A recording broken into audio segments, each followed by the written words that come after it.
Днес няма сериозен историк, който да отхвърля съществуването на човек на име Исус, живял преди около 2000 години в Израел.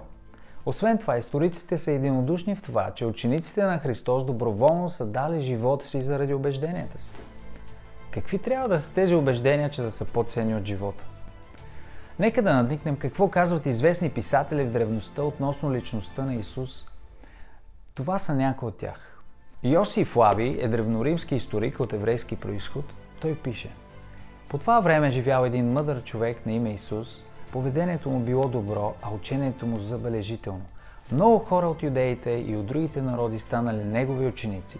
Пилат го осъдил на разпятие и смърт, а онези, които станали негови ученици, не се отказвали да го следват. Те съобщили, че им се явил 3 дни след разпятието и че бил жив. Следователно, той може би е Месията, за когото пророците са разказвали чудеса. Това напълно съвпада с библейските текстове в Новия Завет. Освен това, знаем, че Йосиф Флавий също е бил свещеник от фарисеите. Тези, които преследват и предават Исус на разпятие. Интересно е, че това признание идва точно от него. Освен това, в еврейската Библия, нашия Стар Завет, има над 300 пророчества за раждането, живота и смъртта на Месията. Обърнете внимание на 53 глава от книгата на Исаия. Повече в описанието. През 64-та година от новата ера избухва голям пожар в Рим. Набеден за пожара бил император Нерон. Древноримският историк Тацит описва събитието последния начин.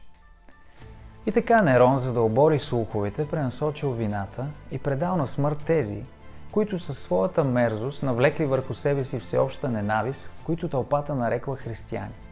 Христос, от чието име произлиза това название, е бил убит при Тиберий от прокураторът Пилат Понтийски. В първите векове християните са били набеждавани за всякакви злини, са претърпявали тежки гонения, били са мразени, убивани поради това, че не са приемали традициите на идолопоклонничество. Но въпреки всичко, числеността на християните в империята растяла. Ако имаш обяснение за този парадокс, напиши един коментар.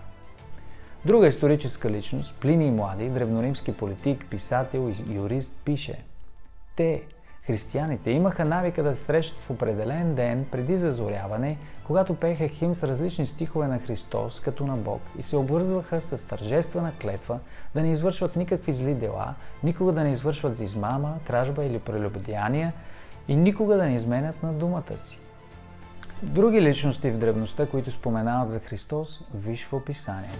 С бясна скорост продължаваме напред, за да не изпуснеш нещо, не забравяй да удариш едно рамо и пиши, ако имаш идея за следващата тема.